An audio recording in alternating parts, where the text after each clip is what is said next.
सुषमा अंधारेने काही photo tweet केले का मुलीसोबत आपले? काय ते कोण आहे मुलगी आणि काय भूमिका त्याबद्दल? मी आता त्या बाबतीमध्ये सविस्तर खुलासा करणार आहे, पण मी मित्रांनो, काल दिवसभर जे झालं ना, त्याने संपूर्ण महाराष्ट्राचं राजकारण एका सेकंदात पोरखेड बनवून ठेवलंय. म्हणजे विचार करा, थेट राज्याचे मंत्री गिरीश महाजन यांचा एका मुलीसोबतचा अत्यंत आक्षेपार्ह फोटो अचानक अख्खा सोशल मीडियावर व्हायरल होतो. विरोधक तावातावाने कॉलर टाईट करून मैदानात उतरतात. मीडियामध्ये एकच भूकंप येतो आणि असं वाटतं की आता महाजनांचा गेम ओव्हर. पण त्याच वेळी पडद्यामागे काय सुरू होतं माहितीये?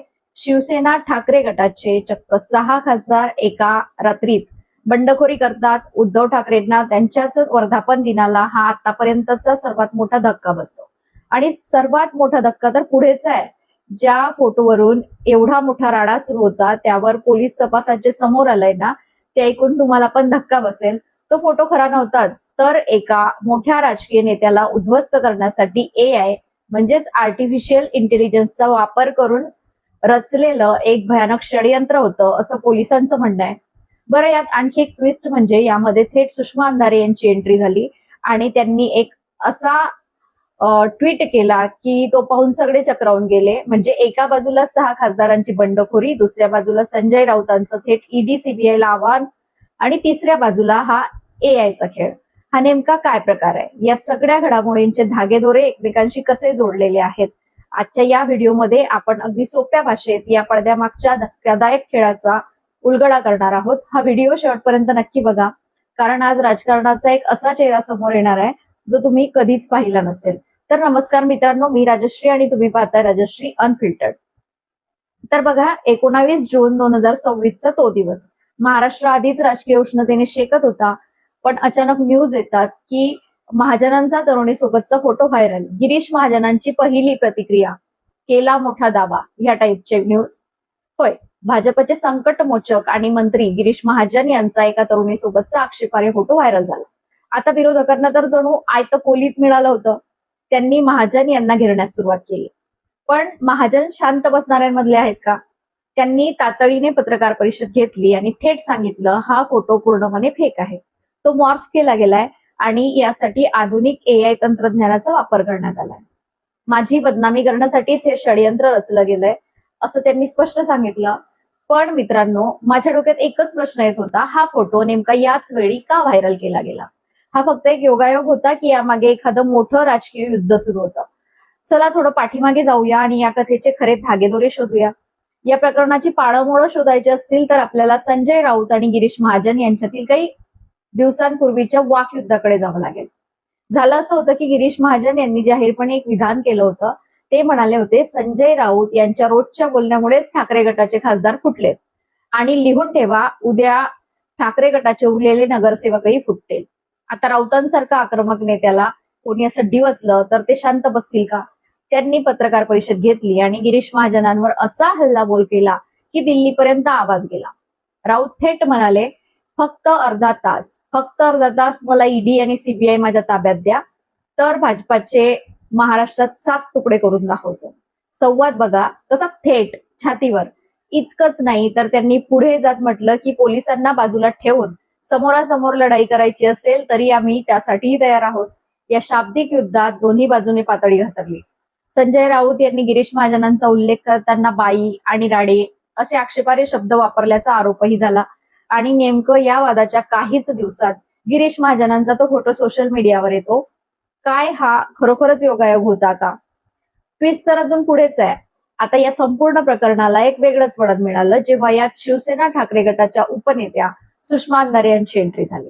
हा फोटो व्हायरल होत असताना सोशल मीडियावर एक पोस्ट फिरत होती ज्यामध्ये एका व्यक्तीचा फोटो होता आणि खाली लिहिलेलं होतं, कांदा प्रश्न सोडवत असताना पिस्तूल. नेमकी हीच पोस्ट शेअर करत सुषमा अंधारे यांनी आपल्या अधिकृत एक्स अकाउंटवरून एक अत्यंत खोचक आणि खळबळजनक ट्विट केलं. त्यांनी लिहिलं, अरे हा चेहरा तर ओळखीचा आहे, बापरे भयंकर आहे हे.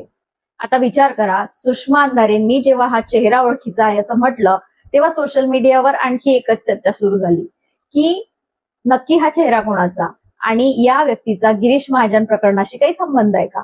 त्यांच्या या एका विधानाने आधीच पेटलेल्या वादात आणखी दारुगोळा टाकला आणि प्रकरण भलतंच गुड बनत गेलं. हा सगळा सोशल मीडियाचा ड्रामा एका बाजूला सुरू असताना पडद्यामागे महाराष्ट्राच्या राजकारणात सर्वात मोठा भूकंप झालेला होता. ज्या दिवशी गिरीश महाजन यांच्या फोटोवरून रान पेटलं होतं, नेमका तोच दिवस शिवसेनेचा वर्धापन दिन होता. संपूर्ण महाराष्ट्राचं लक्ष लागलं होतं की उद्धव ठाकरे आपल्या भाषणात कोणावर हल्लाबोल करणार. पण याच वर्धापन दिनाच्या मुहूर्तावर पडद्यामागे एक फार मोठी बंडखोरी आकारास आली होती. बातमी आली होती त्याच्याच आधी की शिवसेना ठाकरे गटातून तब्बल 6 खासदार फुटलेत. विचार करा, एका बाजूला पक्षाचा वर्धापन दिन आणि दुसऱ्या बाजूला आपल्याच 6 खासदारांनी केलेली बंडखोरी.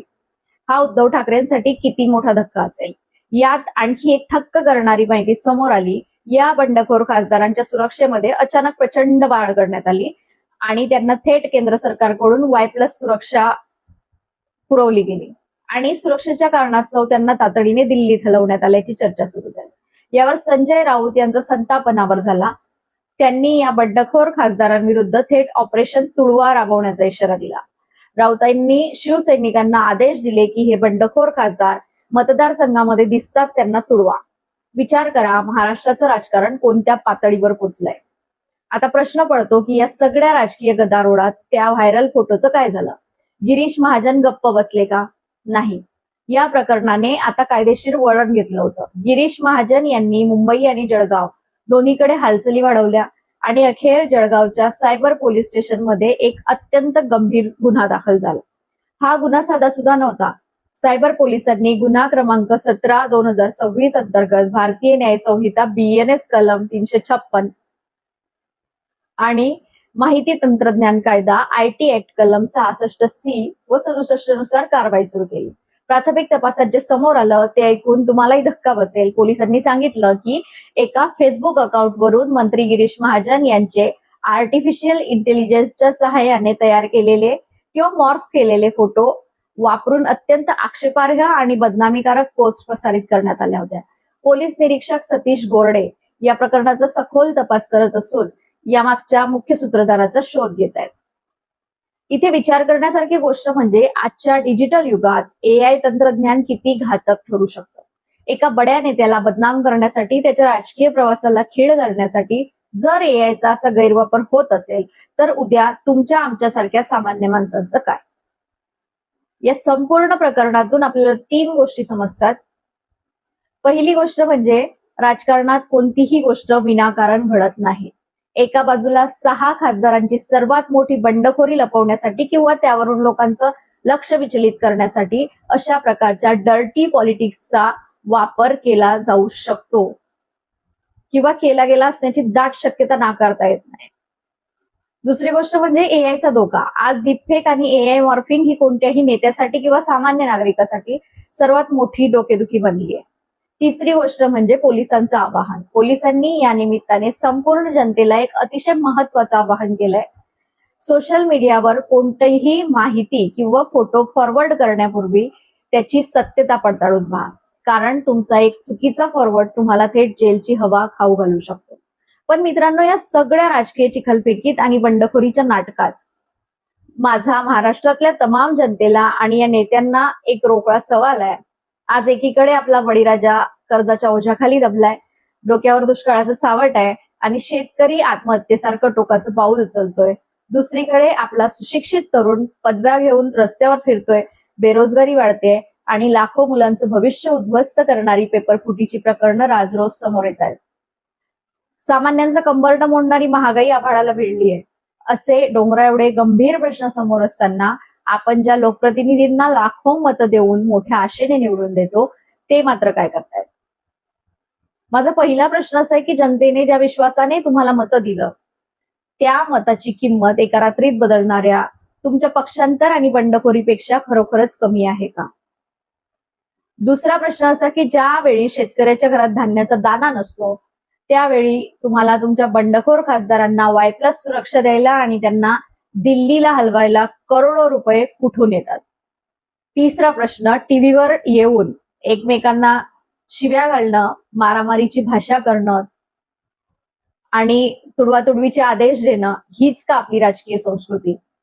हीच उत्तर तुम्ही आमच्या सुशिक्षित बेरोजगार तरुणांना देणार आहात का? चौथा प्रश्न असा की एका बाजूला महागाई आणि पेपरफुटीमुळे सामान्य माणूस पडतोय आणि नेत्यांकडे मात्र एकमेकांचे गेम करण्यासाठी, बदनाम करण्यासाठी एआय आणि डीपफेकचे कट रचायला वेळ आणि पैसा दोन्ही उपलब्ध आहे. आणि पाचवा प्रश्न सर्वात महत्वाचा की आपण जात पात आणि पक्षाच्या नावावर अंध होऊन या नेत्यांच्या मागे किती दिवस धावणार आहोत. आपण यांना रोजगार, शिक्षण आणि शेतीवर कधी प्रश्न विचारणार आहोत. मित्रांनो, महाराष्ट्राच्या राजकारणातील हा खेळ अजून संपलेला नाही. सत्ता येत राहील, जात राहील, पण या डिजिटल युगात आणि या राजकीय सर्कसमध्ये आपण एक सुजाण नागरिक म्हणून कधी जागे होणार, हाच खरा प्रश्न आहे. तुम्हाला काय वाटतं?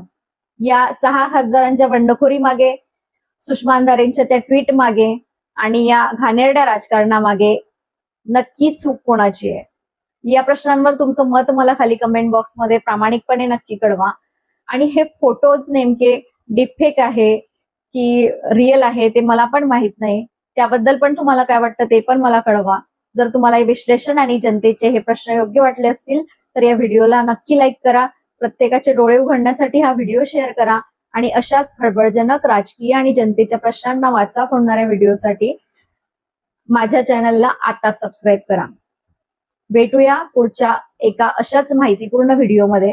तोपर्यंत पाहत रहा राजश्री अनफिल्टर्ड. सतर्क रहा आणि आपल्या हक्कांसाठी बोलते व्हा. धन्यवाद.